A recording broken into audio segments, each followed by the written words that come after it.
दिल्ली में इस साल 2024 में 1 जनवरी से 12 अक्टूबर तक अगर हम AQI लेवल्स देखें, पोल्यूशन लेवल्स देखें, तो 200 दिन गुड AQI के रहे हैं। ये पिछले कई सालों के कंपैरिजन में हायर नंबर है। दिल्ली में इस साल में एक बेहतर एयर क्वालिटी दिल्ली वालों को मिली है, दिल्ली वालों के प्रयास से मिली है, दिल्ली सरकार ने जो पोल्यूशन कंट्रोल मेजर्स अपनाए हैं उसकी वजह से मिली है। लेकिन पिछले 2 दिन में जो पोल्यूशन लेवल्स हैं वो बढ़े हैं। 13 अक्टूबर को एयर क्वालिटी 224 पे AQI पहुंच गया, 14 अक्टूबर को 234 में पहुंच गया, यानी एयर क्वालिटी पुअर कैटेगरी में पिछले 2 दिन से है। 2 दिन में पुअर AQI होने से कल शाम से ग्रैप 1 के रिस्ट्रिक्शंस दिल्ली में लागू हो गए हैं। आज एनवायरनमेंट मिनिस्टर गोपाल राय जी और मैंने दिल्ली सरकार के सभी विभागों के साथ आज एक हाई लेवल रिव्यू मीटिंग करी, जिसमें PWD, MCD, Delhi metro, NHAI, revenue department, industries department, power department, सारे इंपॉर्टेंट विभाग मौजूद थे और हमने ग्रैप 1 की इम्प्लीमेंटेशन को रिव्यू किया।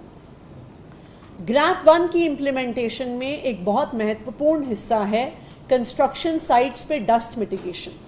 इस डस्ट मिटिगेशन के लिए 33 टीम्स DPCC की बनाई गई हैं, 33 टीम्स रेवेन्यू डिपार्टमेंट की बनाई गई हैं और 33 टीम्स इंडस्ट्रीज डिपार्टमेंट की बनाई गई हैं। तो ये 99 teams day to day basis पे जो कंस्ट्रक्शन साइट्स हैं, चाहे वो सरकारी कंस्ट्रक्शन हो चाहे वो प्राइवेट कंस्ट्रक्शन हो, उनमें डस्ट कंट्रोल मेजर्स अपनाए जा रहे हैं या नहीं अपनाए जा रहे हैं, इनकी इंस्पेक्शंस करेंगे। इन इंस्पेक्शंस की डेली रिपोर्टिंग हमारे ग्रीन वॉर रूम में आएगी और एनवायरनमेंट मिनिस्टर के ऑफिस में और मेरे ऑफिस में दी जाएगी। MCD को डायरेक्शंस दी गई हैं स्पेसिफिकली कंस्ट्रक्शन और डेमोलिशन वेस्ट, जो CND वेस्ट होता है उसके रिमूवल की। CND वेस्ट भी PM 2.5 PM 10 लेवल्स को बढ़ाता है, जिसकी वजह से डस्ट बढ़ता है।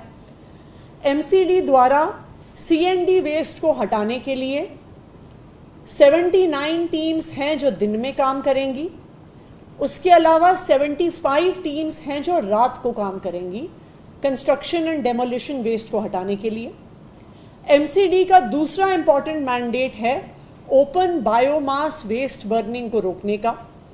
उसको रोकने के लिए 116 टीम्स को दिन में डिप्लॉय किया जाएगा, 116 टीम्स को रात को डिप्लॉय किया जाएगा कि किसी भी प्रकार की open biomass burning, waste burning ना की जाए। चौथा एक इंपॉर्टेंट कंपोनेंट है रोड डस्ट कंट्रोल। सड़कों में, जैसे आपको पता है, रोड डस्ट का एक मेजर कारण सड़कों का टूटा हुआ होना है। तो वॉर फुटिंग पे PWD की 1400 किलोमीटर की रिपेयर चल रही है। जो सड़कें NCRTC, DMRC के पास हैं, उनकी भी रिपेयर की टाइमलाइंस 30 अक्टूबर तक तय की गई है। MCD के साथ भी लास्ट वीक एक रिव्यू मीटिंग हुई थी कि MCD जहां MCD की सड़कें टूटी हुई हैं वहां पे पॉटहोल्स को रिपेयर करेगा। पर सड़कों की रिपेयर के अलावा जो सड़कों पे डस्ट है उसको कंट्रोल करने के लिए स्मॉग गन्स इस सीजन में लगाई जाती हैं। तो आज की मीटिंग में जो डायरेक्शंस दी गई हैं उसमें PWD 200 स्मॉग गन्स को डिप्लॉय करेगा। ये 200 स्मॉग गन्स डिप्लॉय होंगी PWD की रोड्स पर और जो मेजर पोल्यूशन हॉटस्पॉट्स हैं वहां पर। DMRC 80 anti smog guns deploy करेगा। इसमें से कुछ स्टैटिक होंगी, कुछ मोबाइल होंगी। ये DMRC के कंस्ट्रक्शन साइट्स हैं, वहां पे यूज होंगी। MCD 30 anti smog guns deploy करेगा और NCRTC जो RRTS का कंस्ट्रक्शन कर रहे हैं वो 14 स्मॉग गन्स को डिप्लॉय करेंगे। इसके अलावा ट्रैफिक पुलिस के साथ ट्रैफिक मैनेजमेंट पर उनको डायरेक्शंस दी गई हैं कि जो ट्रैफिक जैम प्रोन लोकेशंस हैं उनका आइडेंटिफिकेशन किया जाएगा। नंबर 2, एक्स्ट्रा ट्रैफिक पुलिस को डिप्लॉय किया जाएगा, स्पेशली इसलिए क्योंकि फेस्टिव सीजन में अक्सर ये देखा जाता है कि ज़्यादा ट्रैफिक रोड्स पे होता है और काफ़ी ट्रैफिक जैम पिछले 3-4 दिन से भी होना शुरू हो गया है। तो कौन कौन से ट्रैफिक जैम की लोकेशंस हैं, उनको ट्रैफिक पुलिस आइडेंटिफाई करके extra deployment of traffic police personnel करेगी। इन एडिशन कल तक दिल्ली ट्रैफिक पुलिस को अगर दिल्ली सरकार के होम गार्ड्स की ज़रूरत है तो कल तक वो उनका रिक्विजिशन भेजेंगे और दिल्ली सरकार के होम डिपार्टमेंट द्वारा ट्रैफिक जैम हॉटस्पॉट्स पर होम गार्ड्स का भी डिप्लॉयमेंट किया जाएगा कि प्रॉपर ट्रैफिक मैनेजमेंट हो सके। जनरेटर यूज पे क्लैंप डाउन किया जाएगा, स्पेशली बैंक्वेट हॉल्स, शादियां, प्रोग्राम्स। अक्सर ऐसा पाया जाता है कि वहां पर टेम्पररी कनेक्शंस यूज करने के बजाय डीजल बेस्ड जनरेटर्स को यूज किया जा रहा है। डीजल बेस्ड जनरेटर्स को शिफ्ट करने के लिए एज इट इज हमारी मुहिम पिछले 1 साल से चल रही है, लेकिन राइजिंग पोल्यूशन के इस समय में कहीं पर भी डीजल बेस्ड जनरेटर्स यूज ना हो, उसके लिए पावर डिपार्टमेंट भी अपनी टीम्स लगाएगा।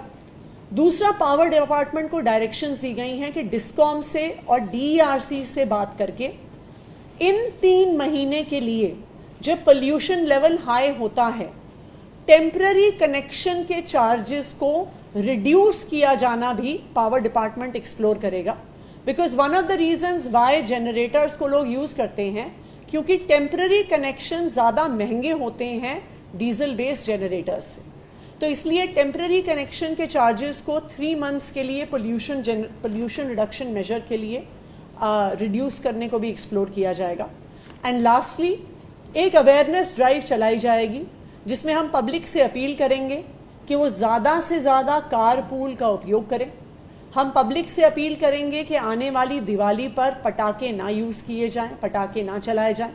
हम पब्लिक से अपील करेंगे और RWA से भी अपील करेंगे कि जो सिक्योरिटी गार्ड्स उनके एरिया में हैं उनको इलेक्ट्रिक हीटर्स प्रोवाइड किए जाएं कि किसी भी प्रकार की लकड़ी की बर्निंग वहाँ पे नहीं की जाए। दिल्ली सरकार पोल्यूशन को कंट्रोल करने के लिए प्रतिबद्ध है।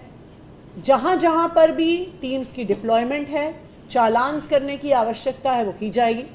लेकिन मेरी दिल्ली के लोगों से भी अपील है, देखिए पोल्यूशन सिर्फ सरकार नहीं रोक सकती है। जब तक दिल्ली के लोग साथ नहीं आते हैं तब तक हम दिल्ली में ये बढ़ता हुआ पोल्यूशन कंट्रोल नहीं कर पाएंगे। तो मेरी दिल्ली के भी सभी लोगों से अपील है कि जितना ज़्यादा से ज़्यादा हो सके कारपूल का यूज़ करिए। दिल्ली के लोगों से अपील है कि आने वाली दिवाली पे पटाखे ना जलाएं क्योंकि दिवाली के अगले दिन दिल्ली में बहुत ज़्यादा पोल्यूशन हो जाता है।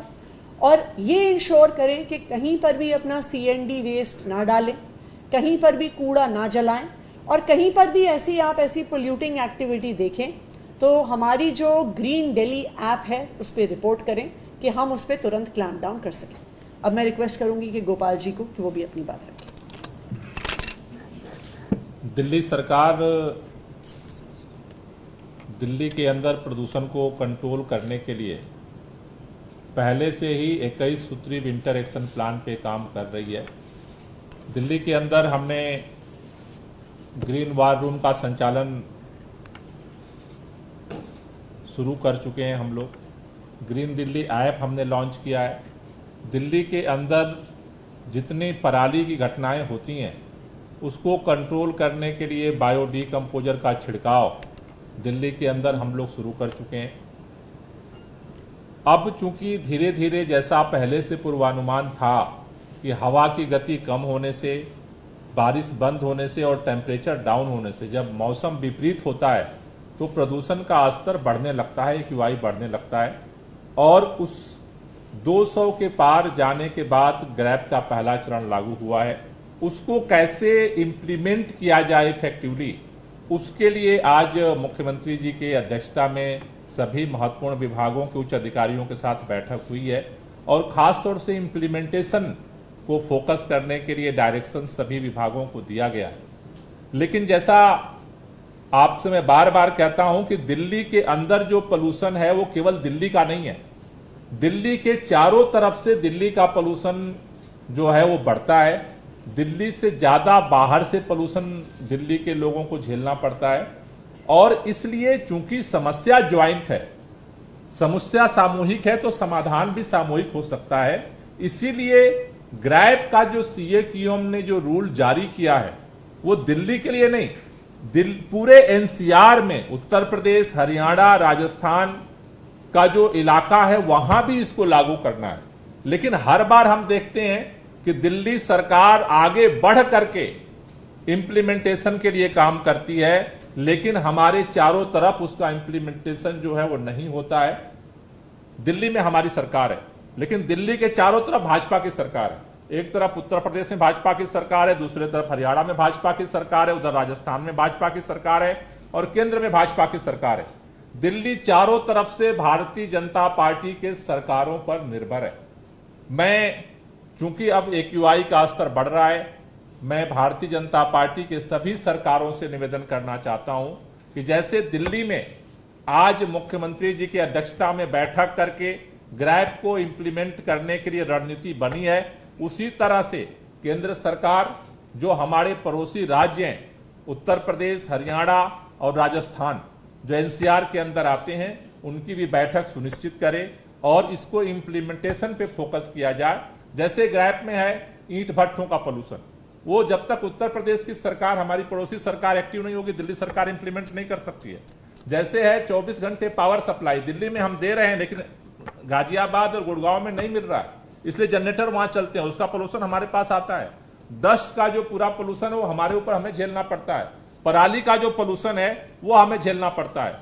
कई हमारे साथी और मीडिया के भी और भाजपा के साथी बार बार कह रहे हैं कि अब पराली जल रही है, पंजाब की पराली, पंजाब की पराली, पंजाब की पराली, एक ही स्टेटमेंट बयान चल रहा। मैं आपके सामने ये डेटा, ये हमारा नहीं है, केंद्र सरकार ने ये डेटा जारी किया है। केंद्र सरकार के IARI का ये डेटा है, ये एग्रीकल्चर रिसर्च इंस्टीट्यूट का डेटा है। ये डेटा क्या कहता है? 1 अक्टूबर से 14 अक्टूबर तक का ये डेटा है। 1 अक्टूबर से 14 अक्टूबर के बीच में पिछले साल पंजाब के अंदर 1105 पराली जलने की घटना हुई थी 15 दिनों में। इस साल वो घट करके 811 हो गई है। लेकिन ठीक इसका उल्टा, हरियाणा के अंदर पिछले साल जो घटना थी वो 341 थी, इस साल वो बढ़ करके 417 हो गई। दूसरी तरफ उत्तर प्रदेश में पिछली साल 244 थी, इस बार बढ़ करके 417 हो गई। पंजाब में जहां पराली जलने की घटनाएं कम हो रही हैं, उत्तर प्रदेश, हरियाणा में लगातार घटनाएं बढ़ रही हैं। और ये हमारा डेटा नहीं है, ये केंद्र सरकार जो डेली डेटा जारी करता है वो डेटा है। इसलिए मेरा निवेदन है कि भारतीय जनता पार्टी के लोग केवल पंजाब का नाम लेकर के हरियाणा और उत्तर प्रदेश में पराली जलाने घटनाएं बढ़ाते रहेंगे, उससे हमें तकलीफ हो रही है। हमें सबका सहयोग चाहिए। दिल्ली में हम पूरी सरकार मिलकर के सक्रियता से काम करेंगे और सभी भाजपा की सरकारों को भी सक्रियता से हमें काम करके मिल करके काम करना पड़ेगा। मुझे लगता है उसका प्रभाव दिखेगा। Thank you. मैम, दिवाली को लेकर आपने कहा कि अपील करेंगे, लेकिन बीजेपी उसको लेकर लगातार सवाल खड़े कर रही है। तो हिंदू संगठन में बीजेपी दो चीज़ें कह रही है कि एक तो वैज्ञानिक आधार नहीं है, दूसरा जब अरविंद केजरीवाल की रिहाई हुई थी तब भी पटाखे जलाए गए थे, तब भी अनाउंस भी किया गया था। ये बीजेपी की तरफ से कहना है। देखिए, हम तो जो भी दिल्ली में रहता है उनको ये पता है कि दिवाली के अगले दिन दिल्ली में सांस लेना मुश्किल हो जाता है। तो इसलिए अगर कोई इस बात को डिनाई करता है, उनके बारे में तो टिप्पणी नहीं करनी चाहिए। देखिए, हम सब दिल्ली में रहते हैं, हमारे परिवार दिल्ली में रहते हैं, हमारे बुजुर्ग माता पिता दिल्ली में रहते हैं, हमारे छोटे छोटे बच्चे दिल्ली में रहते हैं। ऐसा नहीं है कि दिल्ली में सिर्फ आम आदमी पार्टी के लोग रहते हैं, बीजेपी वाले नहीं रहते। बीजेपी वाले रहते हैं, आम आदमी पार्टी वाले नहीं रहते। जब पोल्यूशन का लेवल बढ़ता है तो बुजुर्गों को खासकर सांस लेने में बहुत दिक्कत होती है। जब दिवाली के बाद पोल्यूशन का लेवल बढ़ता है तो आप दिल्ली के किसी भी हॉस्पिटल के इमरजेंसी वार्ड में आप उसका डेटा निकलवा लीजिए कि 60 साल की उम्र के कितने पेशेंट्स वहाँ पे रेस्पिरेटरी प्रॉब्लम्स के साथ आते हैं। ना सिर्फ सीनियर सिटीजन्स, 5 साल की उम्र से कम के बच्चों को सिवियर पोल्यूशन लेवल से परमानेंट लंग डैमेज होता है। वो भारतीय जनता पार्टी वाले बच्चे हैं या आम आदमी पार्टी वालों के बच्चे हैं, अगर पोल्यूशन लेवल सिवियर के ऊपर जाएगा उन बच्चों की लंग्स में सिवियर डैमेज होगा। इसलिए मैं तो सिर्फ अपील कर सकती हूँ, हम इस मुद्दे पे राजनीति नहीं करना चाहते। मैं तो सबसे अपील करूँगी, चाहे वो किसी भी पार्टी के हों, कि चाहे वो बच्चे हों, चाहे वो बुजुर्ग हों, चाहे वो किसी पार्टी के हों, सबके स्वास्थ्य के साथ हमें खिलवाड़ नहीं करना चाहिए। मेरी सबसे ये अपील है कि चाहे पटाखे हो, चाहे वेस्ट बर्निंग हो, चाहे CND वेस्ट हो, हम जितनी ज़्यादा जिम्मेदारी से दिल्ली के नागरिक होने के नाते काम करेंगे, उतना बेहतर और लिवेबल एनवायरनमेंट हम सबको मिलेगा। अरविंद केजरीवाल जी ने इस्तीफा दिया था, कहा था कि इसमें एक चीज जोड़ना चाहते हैं, भारतीय जनता पार्टी जो कह रही है कि इसका वैज्ञानिक आधार क्या है, आज के दैनिक जागरण में दिल्ली प्रौद्योगिकी विश्वविद्यालय DTU के रिपोर्ट जो है छपी है, ये रिपोर्ट है। ये रिपोर्ट क्या कहती है? ये रिपोर्ट कहती है इन्होंने 2021 में 30 अक्टूबर से 10 नवंबर तक इसका रिसर्च किया। उसके बाद अगले साल 19 से 29 अक्टूबर तक दिल्ली में जब पटाखों पे बैन लग गया तब रिसर्च किया। ये रिपोर्ट कहती है कि दीपावली में पटाखे बंद जब नहीं थे, उस समय दिल्ली के अंदर लगभग 9.73 मिलियन जो है वो कण होते थे, जो सूक्ष्म जिसके सांस ले सकते हैं। पटाखे बंद होने के बाद 1.6 मिलियन जो सूक्ष्म कण है उसमें कमी जो है वो आई है 1.6। ये रिपोर्ट मैं चाहता हूं कि आप लोग भी देख लेना, ये भेज दीजिएगा चंदन जी। और भारतीय जनता पार्टी के लोगों से जागरण की आज ही खबर छपी है, जागरण अखबार आप पढ़ते होंगे बीजेपी के लोग, तो इस बार इसको जरूर देख लें, इसका टेक्निकल और साइंटिफिक रिसर्च क्या है।